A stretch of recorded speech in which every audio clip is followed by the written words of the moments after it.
Fantasy Football Nation, we are breaking down rookie fantasy breakout potential. You don't want to miss the show. Hopefully you hang around. Be sure to like, share, and subscribe. Thank you to those of you that have subscribed. It is much appreciated. Thank you for the support. Thank you to those of you that are watching on the instant premiere.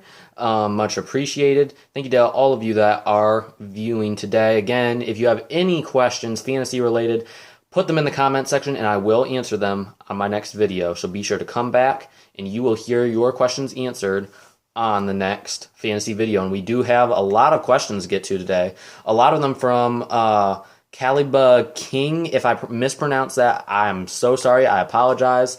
He starts off with a tight end question, saying I'd say you draft George Kittle and Gronk, like they'll both have big seasons. Don't know about Gronk as much, though, after coming out of retirement. See if he can stay healthy. And that is true. I'm not sure what to expect from Gronk, because the last time he was in the league, he could not stay healthy. And he has been out for a couple years now, so, that's a little bit difficult to judge. Kittle, I think, should be in consideration to be the top tight end. We'll see what happens with this holdout thing. I don't know if he's going to continue to hold out or not. But after that, he follows it up with a question, how much do you think Kittle deserves? He's asking for like $15 to $20 million a year. That's a tough question. It really is. To me, $20 million is too much for a tight end. Okay, for me, it is. $15 million isn't bad just because I think he should be the highest paid tight end. I can understand 15. $20 million, no. $20 million is too much. But definitely an interesting question. If you put fantasy aside, I think he's the best tight end just because of his blocking ability. I like tight ends that can do it both ways. I'm a Steelers fan. I like the Heath Miller guys that can catch it, but they can also block. So I really like those types of guys. So I like George Kittle because he can block. We have another question he brings about the receivers. All you need to do is draft the top guys like Michael Thomas, Tyreek Hill, Julio Jones, DeAndre Hopkins, Mike Evans, and Chris Godwin. And if you're one who likes to go for those big names early on and stuff and try to stack your roster, definitely those are guys to keep an eye on. The one guy I say don't draft from that list is Mike Evans. I mentioned him on the wide receiver video because of the shortened offseason, Brady liking the dink and dunk passes, which doesn't play to Evans' strengths. And I just really don't like the outlook for Mike Evans. I was all over him last year. I was eager to get him in any league he was available in the late third round. I loved him last year. This year I'm not as high on. He also goes on about when we go to the defenses, he has about the 49ers and the Patriots defense. He says with the 49ers having guys like Bosa and Armstead and Fred Warner and Richard Sherman, they're going to have a really good defense. He also thinks that the Patriots with Devin McCourty and Stephon Gilmore, that they're going to have a really good defense. And I think they still could. The Patriots lost a lot of linebackers, but I think Chase Winovich steps up, gives them some good pass rush.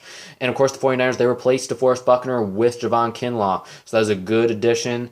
He was a beast when healthy. We'll see how healthy he really will be by the time the season starts.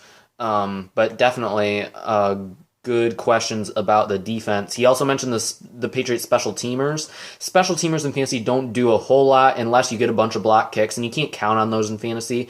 So I wouldn't put too much weight on the Patriots special teams. It doesn't do you a whole lot in fantasy. The more concerning thing would be the defense. And that's what I would concern myself about more. He also talks about the quarterbacks. He thinks the best quarterbacks are Tom Brady. He thinks Tom Brady's going to throw for over 5,000 yards and 30 touchdowns. He also thinks he's going to win the MVP because of the weapons he has around him. He also says Jimmy Garoppolo is going to throw for 4,000 yards and 41 touchdowns. George Kittle is going to have a record-breaking season, and they still have a young, great receiving core. He also thinks that the Buccaneers should sign Devontae Freeman. So we'll take this one step at a time. I think it's a little bit too much for Brady. 5,000 yards, I don't think he quite does that well. You never know, but I don't think so. And I don't think Jimmy Garoppolo is going to throw for 40 touchdowns. It looks like there may have been a typo there. So if that, I understand. But I don't think there's any way he throws for 4,040. He is an okay quarterback, but not great, not quite that good. I would be very surprised if he put up those kinds of numbers. Could be wrong. Moving to the running backs, he says that Christian McCaffrey, Derrick Henry, and Nick Chubb are all guys that should be taken really high. And Derrick Henry, you want to know why I was a little bit low on Derrick Henry. He says he should be getting 30 carries a game, maybe over 150 yards. And those were the numbers he was putting up last year. But my concern is they lost Jack Conklin at right tackle. I love their draft pick, Isaiah Wilson. They got at right tackle in the draft. But he is raw. It's going to take him a couple years to really get going and get in sync with that offensive line. So I'm a little bit concerned about Derrick Henry. Plus, if you're in a PPR league, I don't think you can take him in the first round, maybe not even in the second round, just because he's not going to be catching you passes out of the backfield, and they've pretty much proved that they don't have any trust in him catching passes after they drafted Darrington Evans this year in the draft to be the third down running back. But again, a very good question. Appreciate the questions. We have another comment on the defense from our resident Eagles guy, Stephen Poor. If I can get this up. Yes, here it is. He says, as an Eagles fan, I think the Eagles fall within the Tier 2 defense. They improved the secondary with Darius Slay. Darius Slay will cover the opponent's best wide receiver. I've heard that Avonte Maddox can start on the opposite side at corner. Jalen Mills has been put in at safety to fill Malcolm Jenkins' shoes. Also, I've heard Kayvon Wallace could start safety and move Jalen Mills to corner. I'd rather have Maddox play corner instead of Mills. My opinion, weakest part of the defense is linebacker, so hopefully they step up this year. And again, my opinion, Eagles have the best defensive line in the whole NFL. I think Eagles will finish between 10 and 12, best defense for fantasy owners. Hope it's better than that, but we will see. Thank you for the question, Stephen. You are always welcome to leave a comment, and I'll be sure to answer it. Appreciate the question.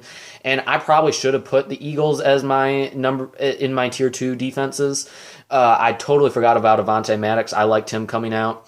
Kayvon Wallace was a good draft pick. Davion Taylor, who can play some linebacker as well, a little bit small, but if he can play some linebacker, he was also a very good pick.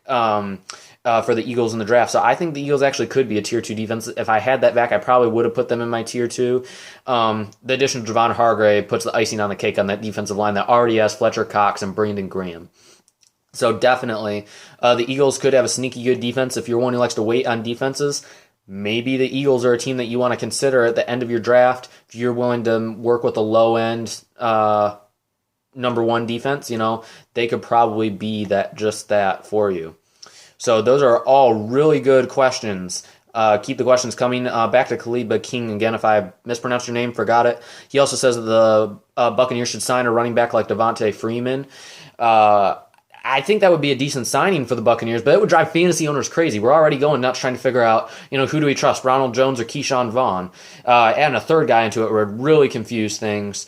But that said, Devontae Freeman is a good running back when he's healthy, and that would not be an awful signing. They need someone that can catch passes out of the backfield, and Freeman can definitely do that. So keep the questions coming. Any fantasy questions, remember, put them in the comment section, and I promise you I will answer them in the next video, which I'm hoping for next Monday to do another instant premiere. So if you check back 7, 8 o'clock on my station, on my channel, we'll have an instant premiere going, hopefully, if I can get things working right and on time and everything. And we'll be going over the second year fantasy breakouts. So you won't want to miss that, and I will answer any questions that you guys have for me.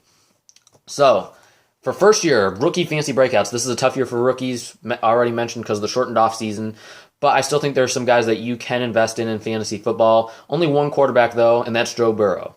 I'm still not sure about the Cincinnati offense, but they do have good pieces there. The offensive line should be better, and with Zach Taylor being on the hot seat, with Joe Burrow and stuff, they're going to be pressing the ball downfield a lot. They're going to be behind in a lot of games because their defense stinks.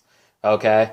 As a Steelers fan, I'm never going to give the Bengals a whole lot of love, but I do think Joe Burrow can really take that franchise to the next level that they've been trying.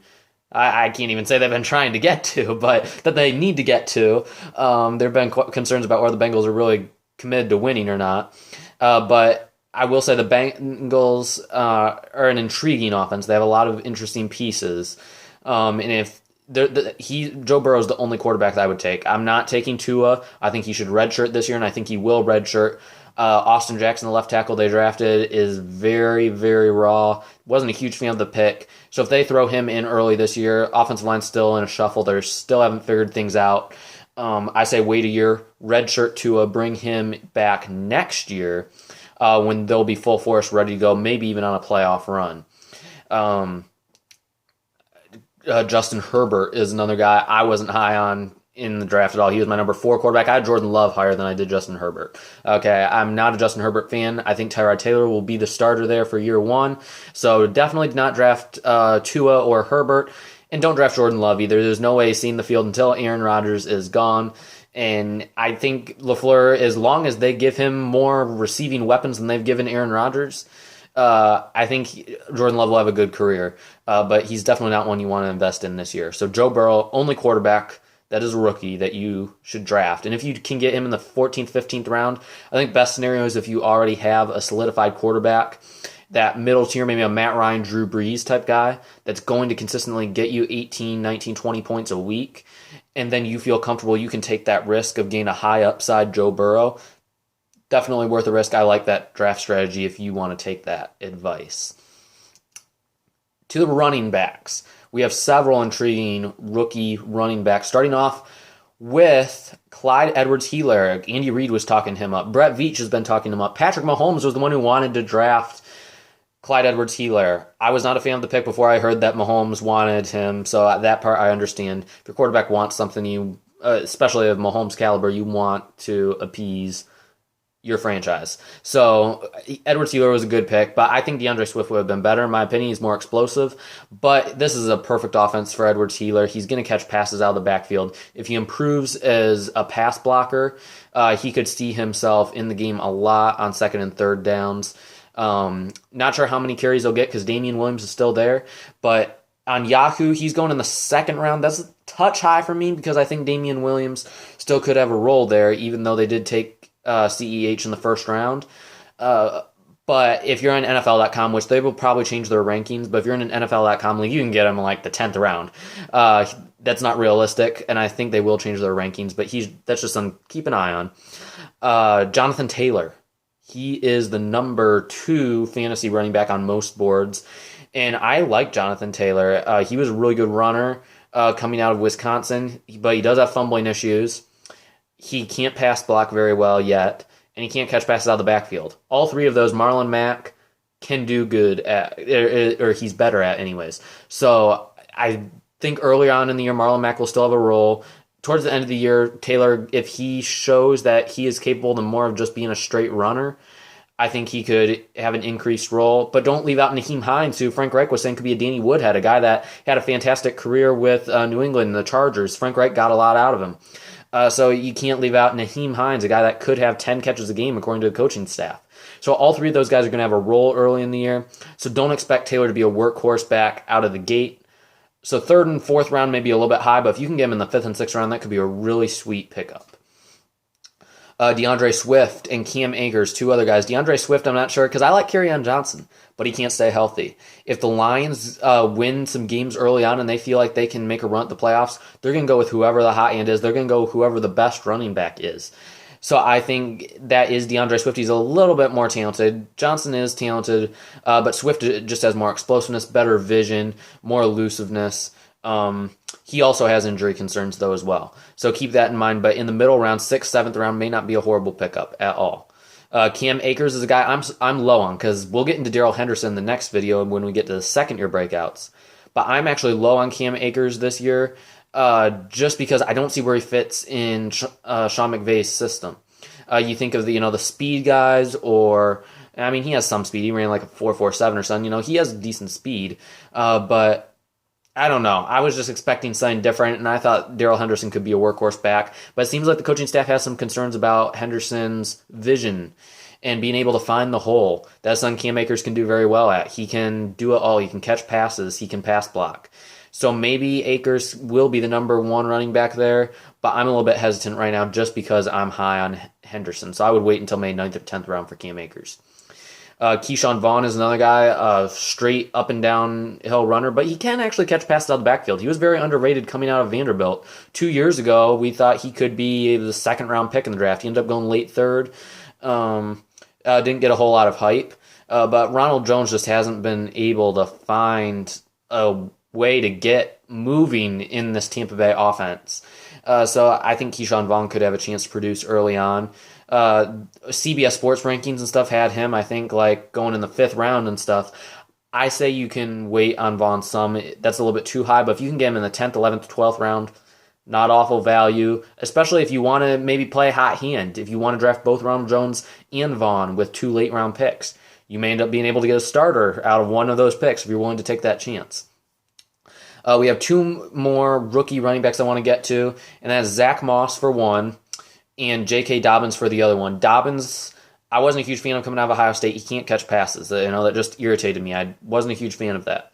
But Zack Moss is a guy I actually had higher than Dobbins because he has a good patient running style like Le'Veon Bell. Of course, I'm a Steelers fan. I remember the time Le'Veon had when the Steelers' offensive line was just dominant. Buffalo's offensive line isn't quite that dominant, but Zack Moss, he's going to get goal line carries early on. We'll get into Devin Singletary in the next video, who's still probably going to be the starter, probably get the majority of the carries early on. But Moss is a late round sleeper, I think, that I'm definitely going to consider. I think he's a guy that a few years down from now, we may be talking as a top 10 fantasy running back. Year 1, though, not sure what he's going to get. He has had some, I think, hamstring injuries as well, hurt himself kind of at the combine. That said, he did show some toughness, willing to run the 40 time with that injury as well. I think that's why he ran a 4.66. He's faster than that. Put on the tape at Utah. He was really explosive. J.K. Dobbins we got into. Mark Ingram is 30 years old, so he is older. But Justice Hill is still there. The Gus Edwards is still there. I don't think Edwards has a role. But it's a crowded backfield. Don't expect too much from Dobbins. Take him as a late round flyer, but no more. To the receivers, this was a really good wide receiver class. Last year was as well. And there's a lot of second-year breakout receivers we're going to get into. I hope you come back for that video on Monday again. Instant premiere. Can watch it with me. Use the live chat. Hopefully you guys are using the live chat right now if you're watching it live. If not, use the comment section. Let me know what you think. But hopefully Monday we'll have another one for the second-year fantasy breakouts. But for the rookies, the receivers are hard because this is the position that's going to be hurt the most because you need to gain that rapport with the quarterback. They're not going to be able to. There's going to be hardly any practices before the season. Jeudy is my number 1 wide receiver. He has been working out with Drew Lock. He was my number 1 wide receiver coming out of Alabama in this year's draft. So I still like Jeudy. Not sure what he's going to do in the red zone. Cortland Sutton and Noah Fant, who we will get into in the next video, are probably going to be the bigger red zone weapons. But I still think Jeudy is going to get you a good amount of points he's going to rack up receiving yards, especially in PPR leagues. He'll be getting a lot of catches on third down probably. Michael Pittman Jr., 6'4", 225 pounds. He's a decent route runner, has good hands, and he separates late in the route. And let's not forget Phillip Rivers. He had Mike Williams, Hunter Henry, Keenan Allen, all really big targets in used to be San Diego, now Los Angeles Chargers. I think that Pittman is going to benefit from Phillip Rivers being the quarterback because he likes to throw to those big receivers. They do have Jack Doyle and Trey Burton at the tight end position who will probably have a role. And they do have Paris Campbell, who we may get into in the second-year breakout video. Not super high on him. But they have some pieces there. But Pittman, again, the size is huge. The basketball size that Phillip Rivers really likes. He's going to win in the red zone. And that's why I'm down on T.Y. Hilton this year. Rivers just never throws to the small receivers. We thought Travis Benjamin could be a sleeper for several years and stuff. He never really broke out there and stuff. He doesn't like throwing to those speedy, underneath, or even deep threat wide receivers. He likes the guys that are going to get 50-50 balls and win and contested catches, maybe 10 to 15 yards down the field. The one other guy that is really trending up now because of Deebo Samuel's injury is Brandon Ayuk, and I think you should buy the hype if you can get him past round 10 because he has a very similar skill set to Deebo Samuel. They both work out the slot. They have similar speed. They both have good hands. This is one guy that I think Garoppolo can get an immediate rapport with because he is so similar to Deebo Samuel. If Ayuk can be healthy, I think that he'll be their top wide receiver for the first 6 weeks or however long Deebo Samuel's going to be out with his injury. We're here in 3 to 4 months right now. We'll probably start the season on the PUP list. So he's a guy that I think you should consider taking. He is trending up.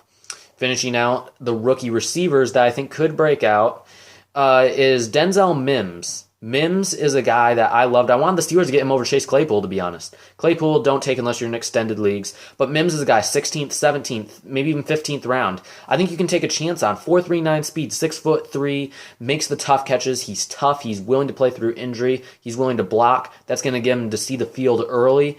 The only thing that concerns me is that receivers have struggled in Adam Gase's system. They've struggled badly, and that scares me a little bit.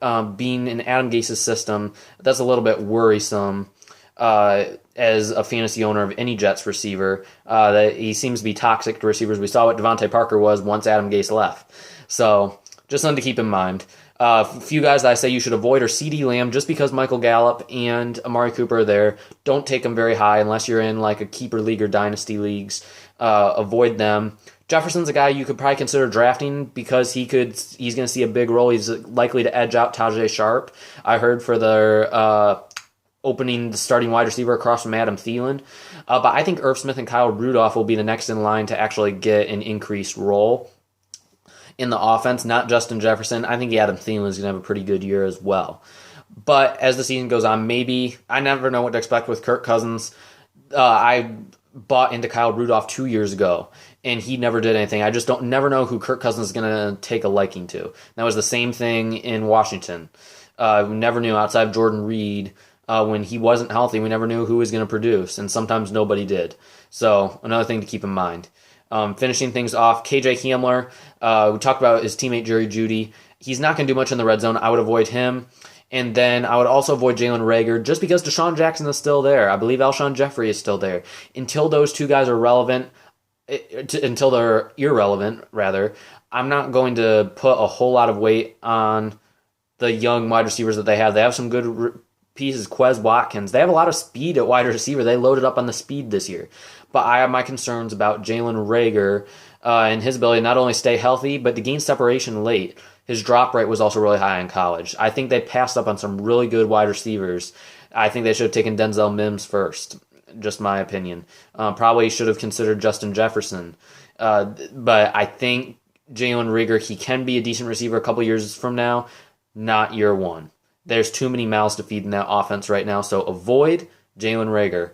And the tight ends, this year was an awful year for tight ends. So don't draft any rookie tight ends. The one name I would say that you could consider in deeper drafts is Cole Kmet. He was my number one tight end just because of his ability to block, and he has some receiving ability as well. Decent route runner up the middle, up the seam. But there's quarterback uncertainty. Jimmy Graham is there, and Kmet may not do a whole lot year one as well. So I would probably avoid Cole Kmet as well. And that's really the only one you can even consider. Josiah DeGuara, no. Some people are kind of jumping on to the Devin Asiasi, who New England drafted, former Michigan player, transferred to UCLA. Not high on him either. Dalton Keene, who's probably going to play fullback for him. There's just nothing. There was nothing at tight end this year. It was an awful class, probably the worst class I've seen. Next year's class will definitely be better, and we'll be talking about, this time next year, we'll be talking about some really good fancy wide receivers, or tight ends rather, but I would avoid the rookie tight ends this year. But I think you can take a chance on a couple running backs, maybe one receiver as a rookie, and maybe Joe Burrow at quarterback. But overall, this is probably the year to play it safe, avoid most rookies, but take some of the advice that I gave on some of the running backs and wide receivers. They could win you your leagues. But pay attention to the preseason. We'll see how they look, see if they've gained rapport with their quarterbacks. That's going to do it for today. Be sure to check back Monday. Hopefully, I'm hoping we'll have another live premiere then. Thank you all for watching. Remember, like, share, and subscribe. You'll get notifications whenever we have new videos. You'll get the chance to see the videos first, so be sure to subscribe. Thank you to all of you that have shared and subscribed. Tell a friend and bring them back here. Thank you all for watching. We will see you next time. And be sure to let me know any questions you have of fantasy football, of anything related to fantasy football, in the comments section. See you later. Enjoy your Father's Day weekend.